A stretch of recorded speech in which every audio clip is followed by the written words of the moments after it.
You know who it is, the horror flick, Digger Ditch, Super 6, Big Mitch. And I'm kicking in those with those three O's. And I'm bringing 28 101s because we Vegas sons. It's the Chronicles.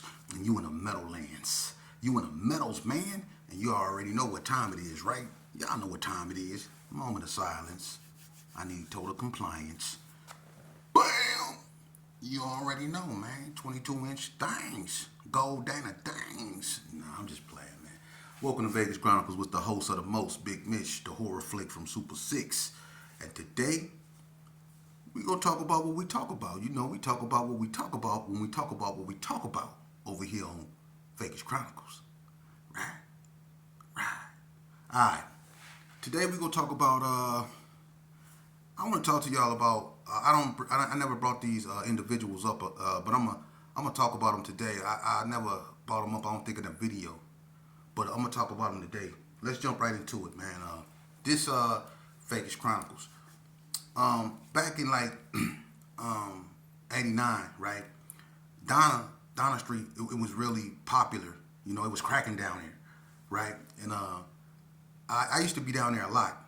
You know, more than most of you know, my when I was in the game, my homeboys. I was down there, you know, a lot. You know, I used to be with OG Loke and Ralphie Boy. And my grandma, she stayed on Harvard, you know, on the left side of Lake Mead, not Harvard over there by, you know, where the 6 O's used to be, but Harvard over there by the Salvation Army and all that old stuff in Northtown. But my grandma stayed over there, and I used to be, you know, on Donna a lot. Now, being on Donna, one of the things that I realized is that it was a gang down there. Right when you go down Carey and you approach Donna Street and you turn down Donna, you had this school on this side, and you had some apartments that set right here, and they were it was an alley, and it was just a stretch of apartments that went down Carey, and they was called K Street Mafia up in there, right? You turn down Donna Street, and you got a school right here, you got some apartments right here, and then you got Jim Bridges School in front of those apartments. You know what I mean? But the apartments that sat right here, they were, I don't know, you know what they're called now, but back then, it was some guys over there. Richie Rich, his brother Terry, and a few more. And they used to be over this heavy-set female house. Her name was Terry, too. Right? And her house was like a hangout spot for the Carey Street Mafia. A lot of people didn't know about Carey Street Mafia because they didn't last long, and they weren't big. They weren't big at all. It was about, to me, I never seen no more than 12 or 13 of these dudes, you know. But Richie Rich, you know, or Rich, or whatever you want to call him, and his brothers, you know, and a few more of those dudes, you know, they all got together, you know. And if I'm not mistaken, I think they were brown too, you know what I mean. But anyway, you know, the Donnas, they wasn't really paying them dudes no attention because they wasn't out there like that. They was cool with OG Loke too. OG Loke know who they were, and Ralphie Boy and all them know who they were, you know, because we used to all be over this female named Terry house, right? And so we was over there kicking it one day, you know, and you know, Donna, they had these set of twins, you know, and they were popular down there on Donna. There was these twins. I forget their names, but they were real known at this time. You know, the Donna Streets liked them because I guess they supposed to have body or whatever, but in the face they looked like Biz Markie. I'm for real. I'm talking about nobody beats the Biz, nobody beats the Biz. They looked like Biz with dookie braids, for real. But anyway, we was sitting up in the house, and I remember Rich was in there drinking. He was getting drunk, but that's all they did was drink and rob the pizza man. They wasn't really on no other stuff. They wasn't violent like that. They didn't really have no enemies. They just was a bunch of dudes that wasn't recruited by Donna yet. And they was just claiming something just to be claiming something because when, you know, like I said, in 89, gangs just started sprouting up everywhere over Vegas, you know what I mean? But anyway, on this particular day, you know, those twin females was in the house, and I guess Rich was trying to talk to one of them. And it was me, it was like Rich, and it was like four or five of his homeboys. And we was all just sitting around, you know. Ralph left, and he went over one of them Pollard's house, you know what I'm saying, to get some trees. He went over the one that used to drive the motorcycle. I don't know if that was Steve or Rob Pollard, one of them. He went on one of their houses because they stayed in the townhouses on Donna. He went on one of their houses to get some trees, right? So we sitting up in the living room and all that. So Richie Rich, they at the table, Rich Dog, whatever, they at the table, and him and one of the twin females get to arguing, cause he trying to get at her, and she wasn't really feeling him, you know. So it got to the point that she was like, "Get out my face," you know what I mean? And they got to going back and forth, and her sister got in it, and she called Rich ugly, and Rich told her, "I know you ain't trying to call nobody ugly." Right, so they got to going back and forth with that, you know what I mean? He got to calling out her name, and then he told her, "You look like Blink Dog from Donna." I bust out laughing. If anybody know Blink Dog, you know what I'm laughing. You look like Blink Dog from Donna.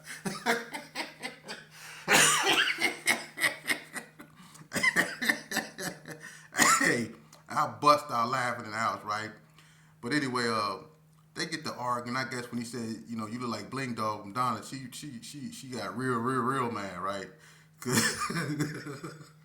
Hey, so they get up and she got talking about, I'll be back. And he was like, you ain't gonna do nothing. He got to talking about he gonna go get one of his relatives to do something, all that, going back and forth, right? So they leave. We shut the door. We turn the music back up. They're in there laughing and stuff. They think it's cool, him and his homeboys, right? I'm sitting down, you know, and it's a good thing, you know. I used to always, you know, one thing about me that people would tell you, I used to always wear green.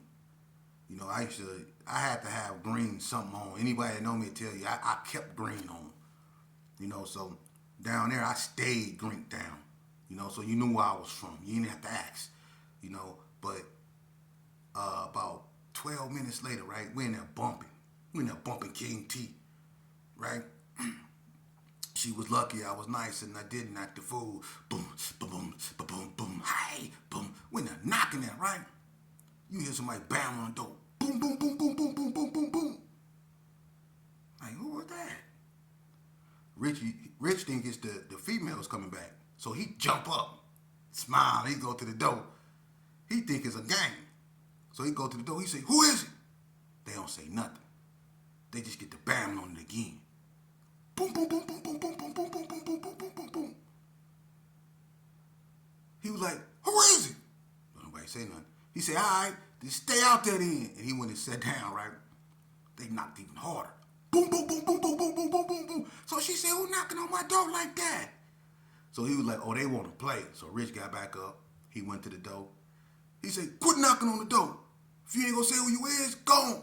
Like, boom, boom, boom, boom, boom, boom, boom, boom, boom, boom, right? So he grabbed the door. He was like, oh, they want to play. So he swung the door open. He was expecting to see them twins, right? He swung that door open. You seen the dude standing there with a blue hat on.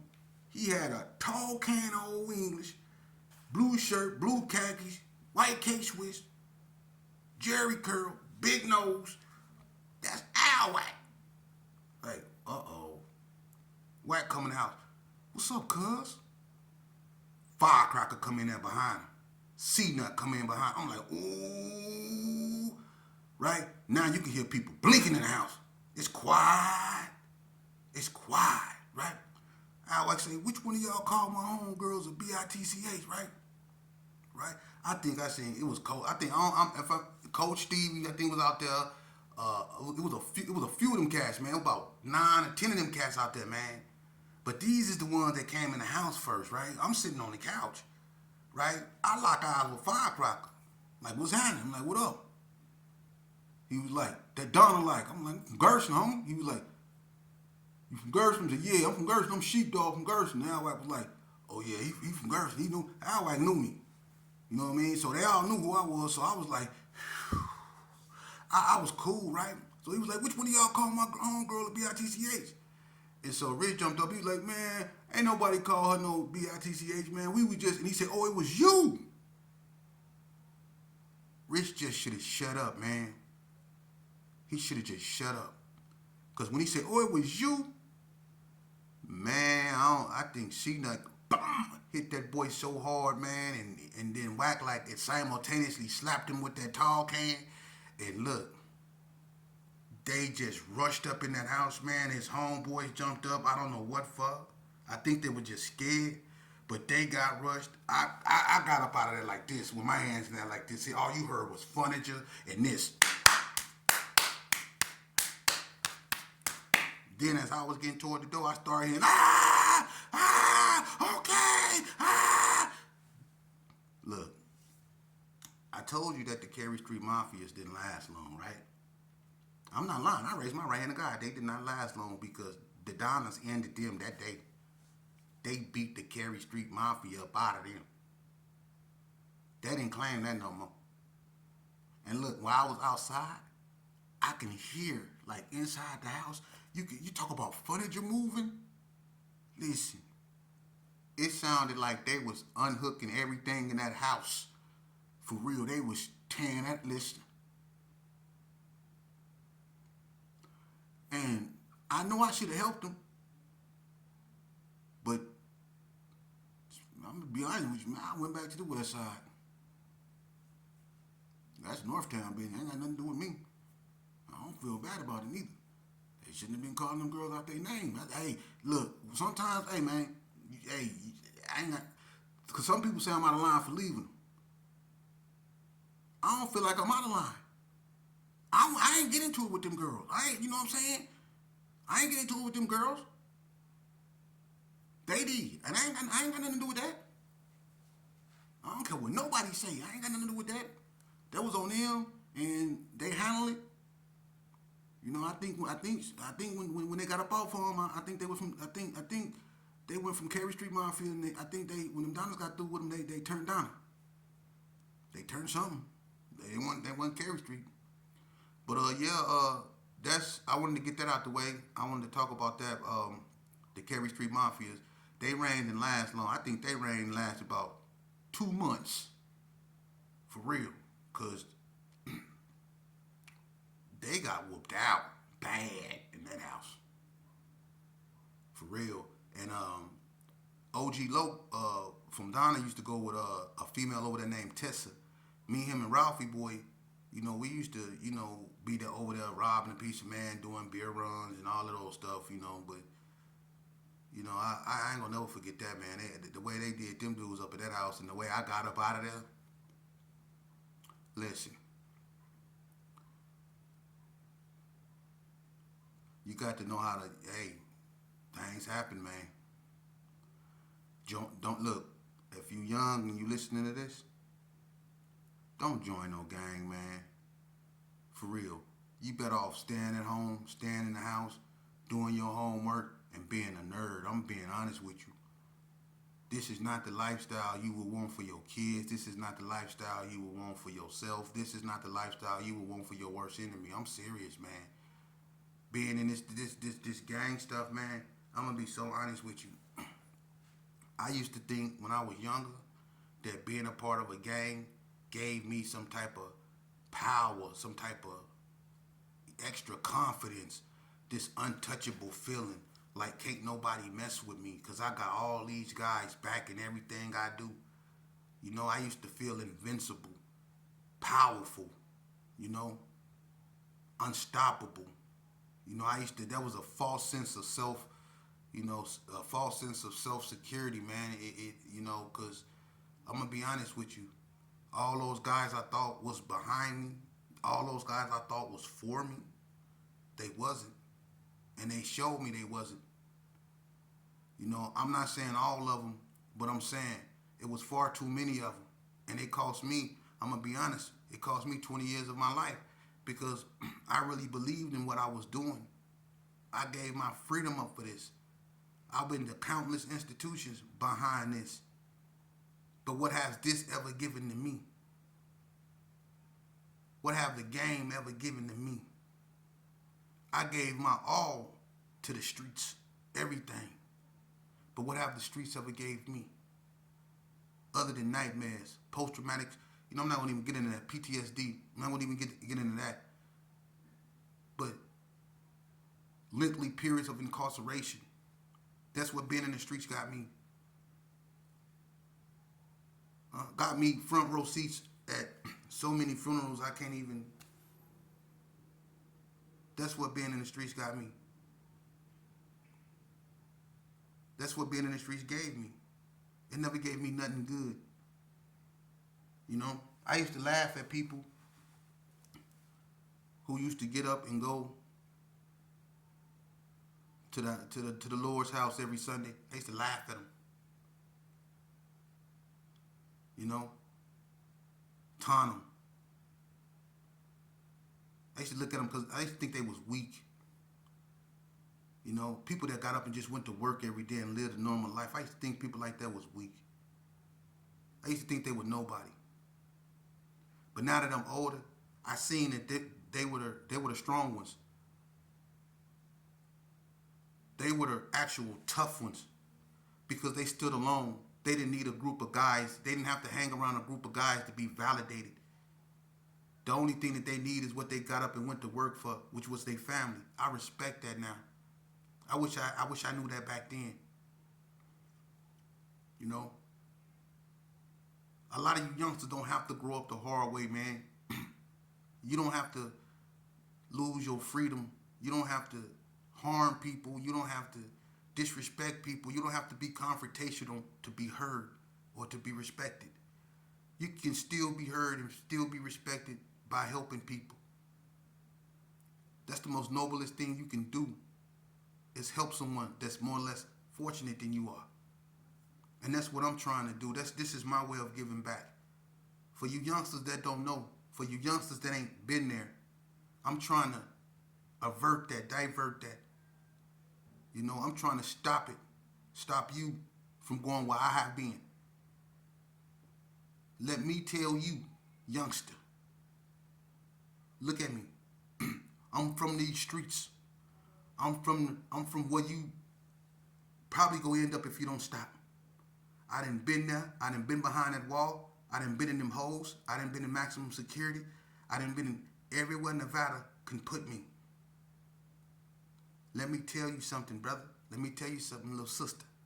It's best that you listen to your parents. It's best that you stay and reclaim, if you haven't, your individuality. It's best that you stay away from people that's not for you. It's best that you listen to your parents, man. Them is your homeboys. Your mom, if you're fortunate enough to have her, your father, if he's in your life, listen to your parents. They love you. It's a lot of cats out here in these streets that say, I love you too. But they only love what they can give for you, or they only love what you can do for them. When it comes to you, put them in a situation where it's either you or them, and you're going to see how much they really love you. Do you know how many people that's in the institutions walking around there because of people who claim they love them? Yeah. People will say they love you fast, but then that show you something else. So don't go off what people say. You go off what people do. Because what people do is really how they are. The way people act is really how they are. You watch people behavior. Don't watch their words. You watch their behavior. You watch how people treat other people. Because that's how they are. For real. You watch how people treat other people. If you see a person constantly talking behind other people's back, they talking behind your back too. If you sit around and we all got that homeboy that love to do this about other people. Everybody got that homeboy that know everybody business, that know everything everybody doing, and all they do is sit and they talk about other people. They talking about you too. You see? If you see how people treat their own people, they should tell you what they'll do or how they'll treat you. They should tell you what they would do to or how they would treat you. For real. Now,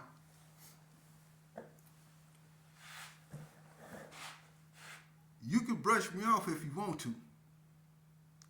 Because see, mental maturity has taught me you're going to learn one way or the other. Listen, it was so many people that tried to talk to me, that tried to tell me right from wrong, It was so many people that tried to intervene just because with my father, they tried to intervene and get me to do right. It was people that tried. I wasn't hearing that though. I didn't want to listen. Didn't nobody make me do what I've done. I chose to do that. I chose to do that. So let me say this here. I had to learn the hard way. I did. I had to go to the hole many times. I had to get 3-year dumps from the Nevada Parole Board. Yeah, them 5-year stints in the hole, them 3-year dumps. Y'all think that's cool? When you go to the parole board and ain't nobody there to speak up on your behalf, see, God will show you who really in your corner.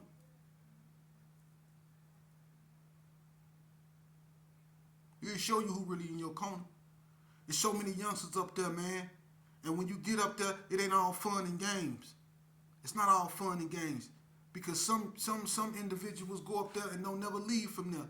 And it ain't because they got a life sentence. It's because they done got unalived up in there for playing around, thinking everything all cool, everything all dandy. It's not, man. This is not a life you want to live. This destructs the way of living. Let me explain something to you. Being in the gang, the only thing you're going to do is consume alcohol if you drink, consume drugs if you smoke or whatever. You know what I'm saying? The stress from being hunted and hunting other people, being in and out of institutions, you know what I'm saying? Risking your existence over bull crap.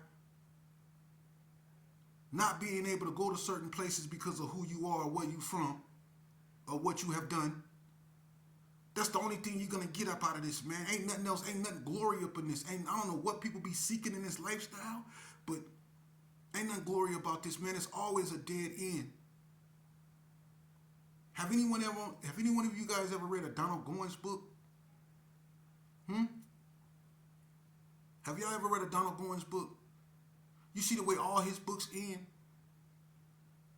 All of them. You see the way his books end? Tragically, all of them. That's how this game, it don't matter who you are. When you play this game, that's how it's going to end. Tragically. Tragically. And it's generations of young brown and black men that's not here no more because of tragedy. Because of this lifestyle, man. This ain't no game. And then people out here advocating this, people out here on these platforms arguing, growling at each other with gray hair, trying to make this seem cool. And you got these youngsters sitting back watching y'all. And y'all acting worse than them. And y'all, they old enough to be their fathers. No, you know, I'm not trying to get off court, but this needs to be said, man. You know, a lot of dudes up on here, man, think because they used to be this once upon a time, they just can get up on here and, man, come on, man. Y'all need to be held accountable for the things that come up out y'all mouth, man. Y'all need to be held accountable, man. Y'all supposed to know better. Y'all get on these platforms, man, and act worse than these youngsters acting in these streets, man. Sitting up here arguing, screaming at each other. If y'all put that much effort into actually raising your kids, we might get somewhere. If y'all put the same effort into being in your children's lives as y'all do hating on each other, screaming at one another, worrying about one another, always up in one another's business, then we'll actually get somewhere. We can actually solve some of our problems in our own community. Just that fast. If y'all take some of that energy that y'all use on one another and apply it in your children's lives, man.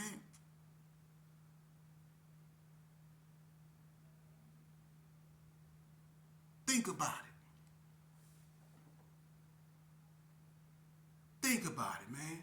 Our children shouldn't have to grow up to go to institutions to realize their self-worth. They can do that on the street, man. Stop disrespecting these women up out here, man. It be the women that hold you down. When you up in there, you disrespect them out here, but when you up in there, you begging for $40. Or you writing Shakespearean letters on how you go change or how you have changed and all this old stuff. How you go be there now? How you go to, do this and that now? Why you gotta wait till you get get put in an institution before you start thinking and feeling that way? You can start doing that out here, man. You can get your education out here. You don't have to be in an institution to get your education, man. That's sad, man. And we need to address that. As men, how can we call ourselves men and let our children act this way out here in the streets? Maybe it's because some of us haven't, it's one thing to become mature, and it's another thing just to get old. And a lot of y'all just got old. You haven't matured yet. You just got old. Y'all old youngsters that need to grow up. Y'all old youngsters that need to grow up. One thing about me, when I started doing videos, I knew it was going to be people against this, but I never asked nobody for permission to do nothing. You ask anybody that know me, I don't seek permission for nothing. Ain't nobody never ran me. And I'm not saying that because I think I'm all this and I think I'm all that. I'm saying that because that's the reality of it. I never took orders. I'm doing this because it's the right thing to do. And I'm obligated. As an elder, I'm obligated as someone who's been through it to come out here and use my experience to teach these youth. That's why God left me here on this earth. I'm not special. I'm going to be held accountable for my actions. I'm not above karma. I'm trying to right my wrongs, and I don't fear no man. I don't fear no imperfect creature. The only thing I fear is failure. And I've been a failure. I've been in the penitentiary. That made me a failure. I dropped out of school. That made me a failure. I joined the gang. That made me a failure. I disrespected my mama. That made me a failure. I was a nuisance in my community. That made me a failure. I'm trying to right my wrongs, man.